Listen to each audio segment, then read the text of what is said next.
सुबह का समय था। गांव की हवा में हल्की सी ठंडक और गरम गरम पाव भाजी की खुशबू घुली हुई थी। गांव के बीचों बीच रोज की तरह रामलाल काका का ठेला सजा हुआ था। ताज़ा कटे टमाटर, आलू, मटर और चमकते मसालों की खुशबू लोगों का दिल जीत रही थी। 2-3 ग्राहक पहले ही, तभी एक ग्राहक मुस्कुराते हुए बोला, अरे रामलाल काका, एक सच बात बताइए मजाक मजाक में ही सही, कौन सी कंपनी का पाव भाजी मसाला डालते हो? इतना स्वाद आता ही कैसे है?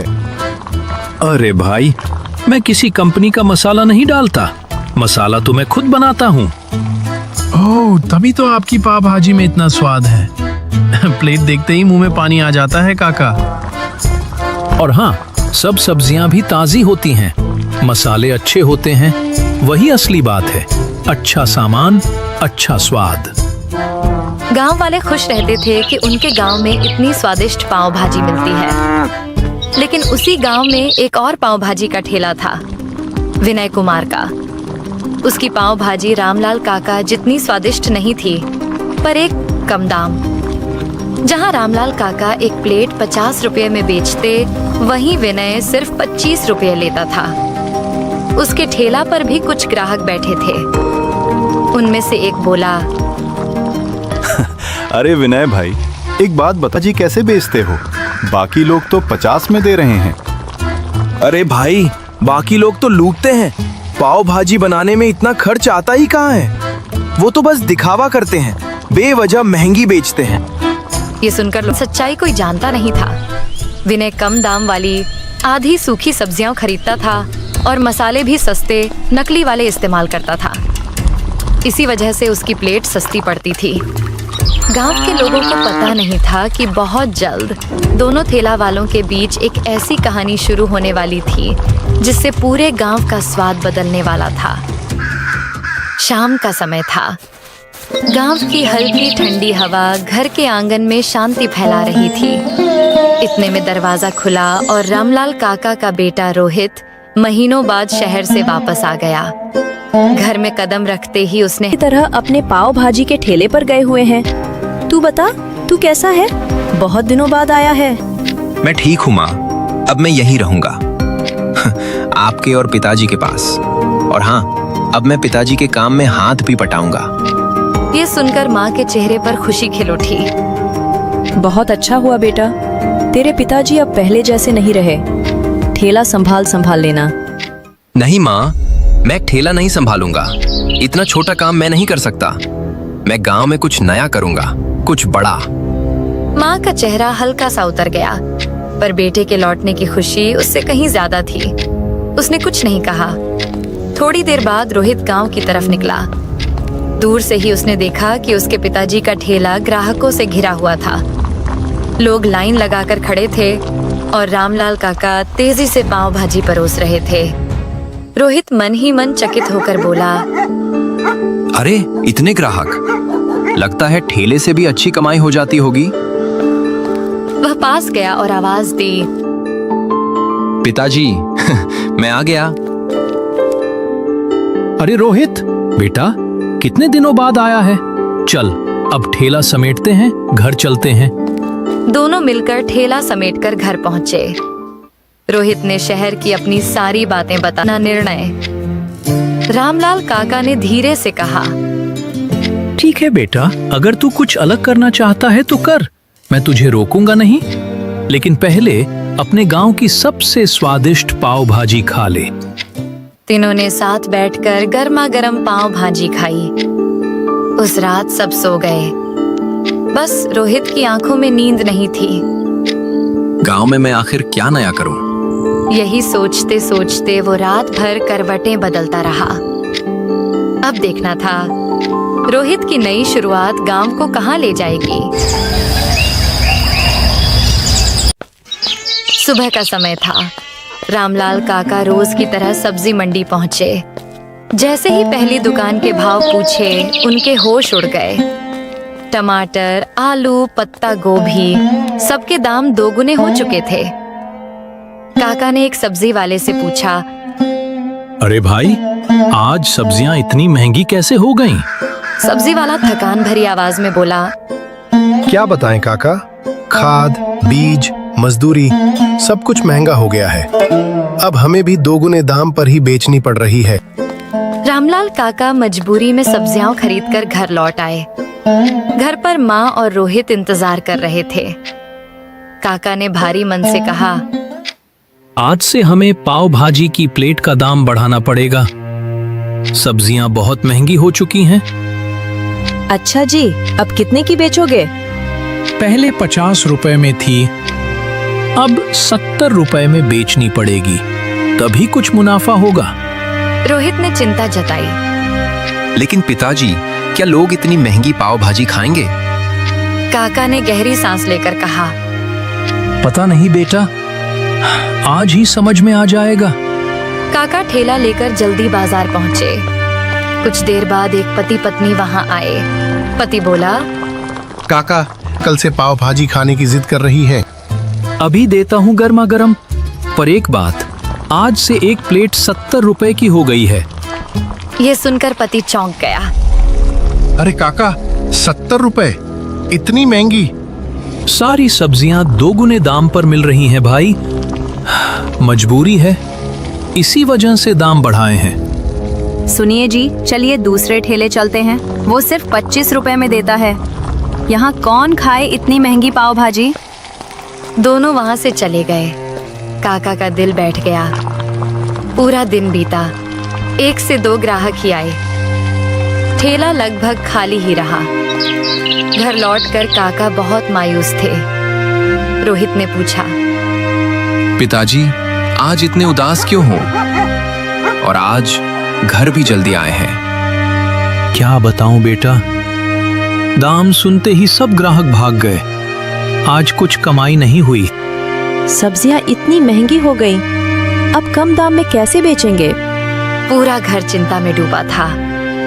लिखा, उसके मन में एक नई योजना आकार ले रही थी। उसे पता था अब समय आ गया है कुछ अलग करने का।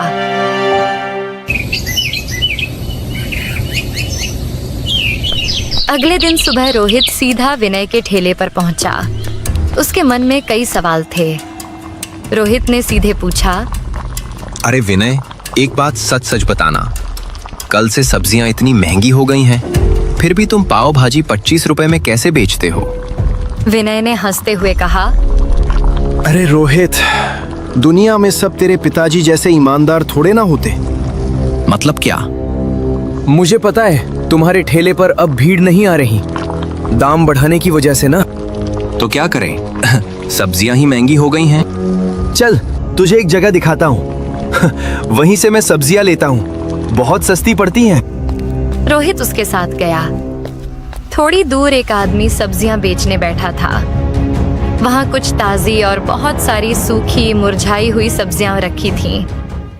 विनय ने कहा, देख, ये सूखी सब्जियां सस्ती मिलती हैं, स्वाद में भी ज्यादा फर्क नहीं पड़ता। रोहित दंग रह गया। अरे विनय, अगर हम ऐसी सब्जियां इस्तेमाल करें तो ग्राहक बीमार भी पड़ सकते हैं। अरे कुछ नहीं होता। मैं सालों से यही सब्जियां इस्तेमाल कर रहा हूँ, अब तक एक भी ग्राहक ने शिकायत नहीं की। रोहित कुछ देर चुप रहा। उसके मन में हलचल थी। ठेला फिर से चलाने की इच्छा और सस्ती सब्जियों का खतरा दोनों दिमाग में घूम रहे थे। आखिरकार उसने धीरे से कहा, ठीक है, आज ट्राई करता हूँ। विनय ने सस्ती सूखी सब्जियां खरीदी और रोहित को वापस ठेले पर ले आया। रोहित ने बिना पिता को बताए ठेला शुरू किया। कुछ देर में पहला ग्राहक आया। अरे रोहित, आज पिताजी नहीं आए? नहीं, उनकी तबीयत थोड़ी खराब है, इसी वजह से आज मैं आया हूँ। और पाव भाजी का दाम? हाँ, किया है। आज से एक प्लेट सिर्फ 25 रुपए। अरे वाह, तो एक प्लेट गर्मा गर्म पाव भाजी दे दो। धीरे धीरे भीड़ बढ़ती गई। रोहित ने दिन भर की सस्ती सब्जियों से बनी सारी पाव भाजी बेच दी। शाम को वह खुशी से घर लौटा। पिताजी, आज बहुत कमाई हुई, ठेला पूरा बिक गया। वाह बेटा, बहुत अच्छा। अब ठेला तू ही संभाल लिया कर। लेकिन रोहित चुप रहा। उसने दाम कम किए थे, खराब सब्जियां इस्तेमाल की थीं। और ये बात उसने काका को नहीं बताई। उस रात रोहित के दिल में एक अजीब सी बेचैनी थी। क्या वह सही रास्ते पर जा रहा था या बड़ी गलती कर रहा था? अगले दिन सुबह सुबह रोहित बड़ी खुशी से अपना ठेला फिर से लगाने निकल पड़ा। अब उसे लग रहा था कि सस्ती सूखी सब्जियों से भी काम चल जाएगा। उसने सब कुछ सजाकर पाव भाजी बनानी शुरू की ही थी कि दूर खड़ा विनय उसे ध्यान से देख रहा था। उसके चेहरे पर चालाक मुस्कान थी। विनय मन ही मन बोला, अब फंसा रामलाल का बेटा। आज तो इसे खत्म कर ही दूंगा। वह सीधा गांव के मुखिया जी के पास पहुंचा और परेशान होने का नाटक करते हुए बोला, मुखिया जी, हमारे गांव का जी का ठेला है ना, अब वो सूखी सड़ी हुई सब्जियां इस्तेमाल करते हैं। मुखिया चौंक गए। अरे विनय, झूठी बातें क्यों फैला रहा है? मैं खुद हमेशा उनकी पाव भाजी खाता हूँ। मुझे तो कुछ गड़बड़ नहीं लगी। आपने 10 से 15 दिन पहले खाई होगी। अब उनका बेटा ठेला चला रहा है और वो कल से ही सस्ती सूखी सब्जियां डाल रहा है। मुखिया को थोड़ी चिंता हुई। अच्छा, अगर ऐसा है तो चल, अभी चलकर देख लेते हैं। मुखिया और गांव के कुछ लोग रोहित के ठेले की ओर गए। मुखिया ने सख्त आवाज में पूछा, रोहित, क्या तुम सस्ती खराब सब्जियां इस्तेमाल कर रहे हो? नहीं मुखिया जी, मैं तो अभी ताजी सब्जियां मंडी से लाया हूँ, देख लीजिए। मुखिया ने चारों तरफ देखा, सब बिल्कुल ठीक था। विनय पीछे से हक्का बक्का होकर बुदबुदाया, ये कैसे हो गया? मैंने तो कल। उसी समय पीछे से रामलाल काका वहां आ पहुंचे। चेहरे पर हल्की मुस्कान थी। काका बोले, मुखिया जी, अब जरा इस विनय के ठेले पर भी एक बार चलिए। सब लोग विनय के ठेले की ओर बढ़े। वहां पहुंचते ही सब दंग रह गए। ठेले के कोने में सूखी मुरझाई सड़ी सब्जियां भरी पड़ी थीं। विनय, तू दूसरों पर इल्जाम लगा रहा था और खुद यही खराब सब्जियां इस्तेमाल करता है। विनय का चेहरा पीला पड़ गया। वह हकलाते हुए बोला, मैं वो। लेकिन शब्द ही नहीं निकल पाए। मुखिया ने कठोर स्वर में, कभी नहीं लगेगा, ये तुम्हारी सजा है। विनय चुपचाप सिर झुकाकर बैठ गया। उसे समझ नहीं आ रहा था कि रोहित के ठेले से खराब सब्जियां गायब कैसे हो गईं।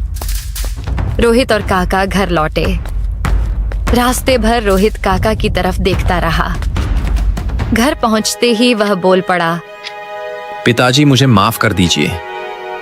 मैं लालच में आकर गलती कर बैठा। कोई बात नहीं बेटा, इंसान से गलती होती है, पर तूने अपनी गलती समझ ली, यही काफी है। पर पिताजी, आपको कैसे पता चला कि विनय मुखिया जी के पास शिकायत? तेरी बातें सुन ली, फिर मैंने भी एक चाल चली और उसे उसी के जाल में फंसा दिया। वाह पिताजी, आप तो बहुत होशियार निकले। बेटा याद रखना, सब्जियां कितनी भी महंगी हो जाएं, कभी भी खराब सब्जियां लोगों को नहीं खिलानी। ईमानदारी से किया गया काम ही। तरह एक लालची पाव भाजी वाले की चाल उसी पर भारी पड़ गई। गांव में फिर से रामलाल काका और रोहित की ईमानदारी की चर्चा होने लगी। और इसी तरह कहानी का अंत यही होता है। लालच का अंत हमेशा बुरा होता है और ईमानदारी हर बार जीतती है।